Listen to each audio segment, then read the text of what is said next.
कोठे उत्ते बह के अखियां मिलांदे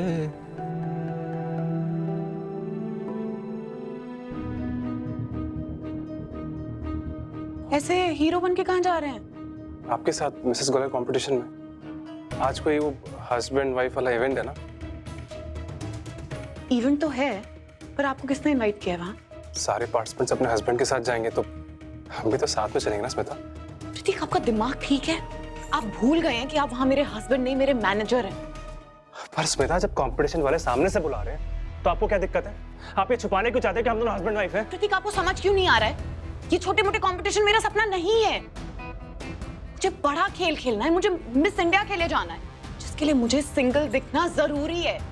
और मैं ना मिसेस ग्वालियर में सिर्फ तब तक पार्टिसिपेट कर रही हूँ जब तक मेरा मिस इंडिया में सिलेक्शन नहीं हो जाता, क्योंकि मिस इंडिया उससे पहले है। और आप ना मेरी बात एक कान खोलकर सुन लीजिए, आप कहीं नहीं जा रहे हैं। ये जो नए कपड़े पहन के ऐसे हीरो बन रहे हैं, ये बदलिए और घर बैठिए। इवेंट में जाना है।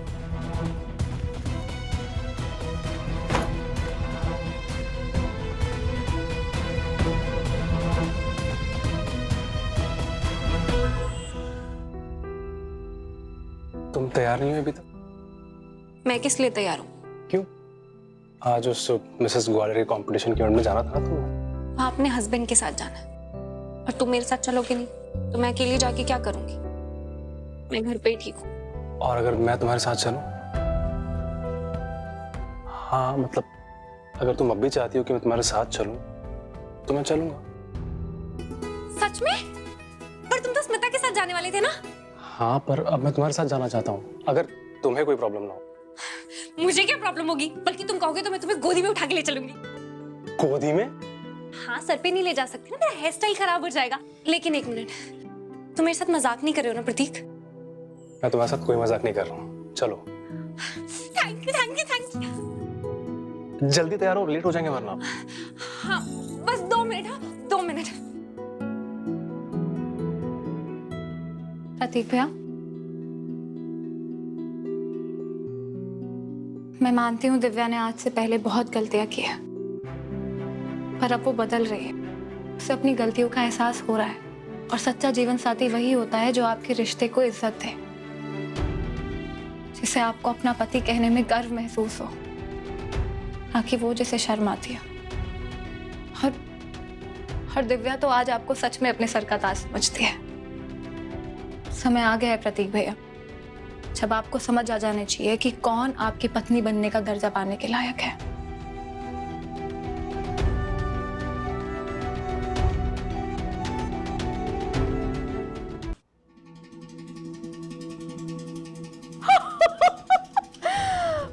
मेरी जन्म कुंडली के अनुसार अब सब कुछ मेरे साथ अच्छा ही अच्छा होगा।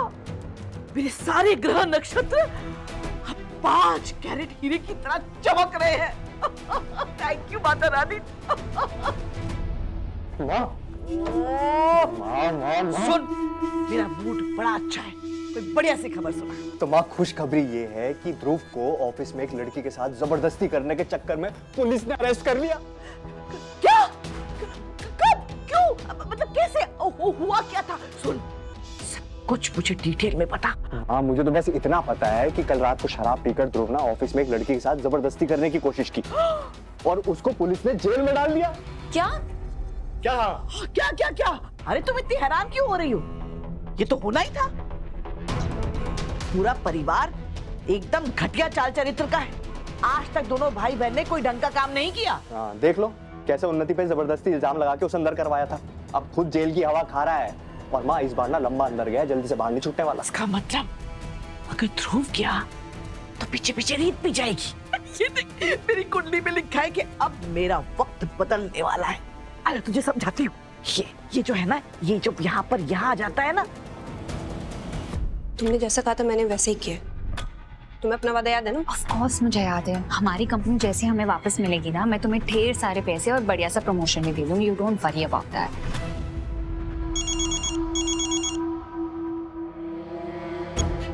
हेलो, क्या मतलब बेल नहीं हो सकती? मैं आपसे बहस नहीं कर रही, मुझे ध्रुव जेल से बाहर चाहिए। आप इस शहर के इतने बड़े वकील हैं, अगर आप नहीं करवाएंगे तो कौन करवाएगा? मुझे नहीं पता, मुझे कुछ नहीं सुनना। आप कुछ भी करिए लेकिन ध्रुव को बाहर निकालिए।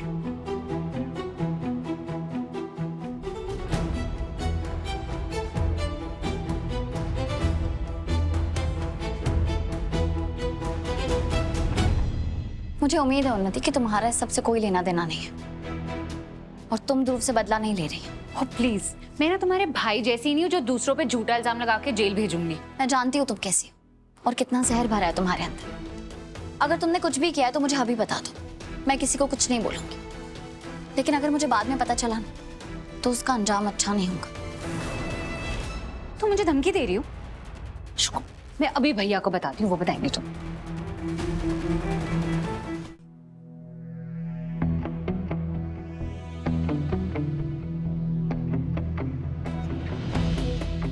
नेहा को क्या हो गया? कहीं ये सच ना बता दे भैया को।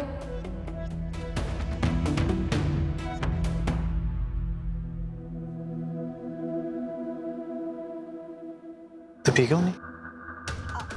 हाँ भैया, वो देखो ना, प्रीत मुझ पे इल्जाम लगा रही कि मैंने ध्रुव को फंसाया है। तुम्हारी हिम्मत कैसे हुई मेरी बहन पर झूठा इल्जाम लगाने की? भैया मैं ना सिर्फ वॉशरूम गई थी क्योंकि नेहा रो रही थी, मैं उसे चुप करा रही थी और फिर रीत ने हम दोनों को एक साथ देखा और इल्जाम लगाने लग गए कि हम दोनों ने मिलकर प्लान बनाया ध्रुव को फंसाने का। मैं ऐसा क्यों करूंगी? तुम्हें शर्म आनी चाहिए रीत। तुम्हारे भाई ने इतनी बड़ी गलती की है और तुम उसे बचा रही हो। कहाँ गई वो रीत जो लड़कियों के हक के लिए खड़ी हुआ करती थी, जिसके लिए लड़कियों की इज्जत सबसे पहले थी? राघव, मैं सिर्फ पूछ रही थी। पर क्यों? तुम्हें किसी लड़की की बात पर भरोसा नहीं है? कोई भी लड़की ऐसा झूठ क्यों बोलेगी? कोई भी अपनी इज्जत पे दाग क्यों लगाना चाहेगी? मेरा वो मतलब नहीं था। तुम्हारा यही मतलब था। पहले भी जब ध्रुव उन्नी के साथ गलत कर रहा था तो तुमने उसका साथ दिया था। ये बात अलग है और वो बात अलग है, आप दोनों को जोड़िए मत। जोड़ूंगा मैं। मेरे ऑफिस में पहली बार किसी लड़की के साथ गलत हुआ है और मैं बर्दाश्त नहीं करूंगा। ध्रुव ने गलती नहीं, गुनाह किया है और मैं उसे उस गुनाह की कड़ी से कड़ी सजा दिलवाऊंगा। अगर ऐसा है तो मुझे अपने भाई पे पूरा भरोसा है। मैं भी जमीन आसमान एक कर दूंगी लेकिन अपने भाई को बेकसूर साबित करके रहूंगी।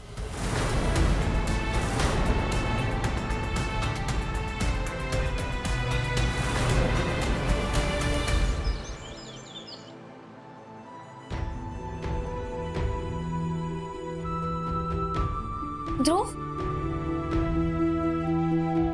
ध्रुव, ये चोट कैसी? तो तुझे मारा है किसी ने? मुझे बता तुझे किसने मारा है? कुछ नहीं हुआ, मैं ठीक हूँ। मुझे यहाँ से निकाल, मुझे यहाँ नहीं रहना, मैंने कुछ भी नहीं किया। ध्रुव, तुम्हें यहाँ से बाहर निकालना हमारे लिए बहुत मुश्किल हो गया। तुम्हें ये नहीं बोलना चाहिए था कि तुम्हें कुछ भी याद नहीं है। इससे हमारा केस बहुत कमजोर हो गया है। लेकिन तो मुझे कुछ याद ही नहीं है तो मैं क्या बोलूँ? मुझे सच में कुछ याद नहीं है दीदू। और दीदू तू तो मुझे अच्छे से जानती है ना, मैं ऐसा कभी नहीं करूँगा। मैं तो कीर्ति से प्यार करता हूँ।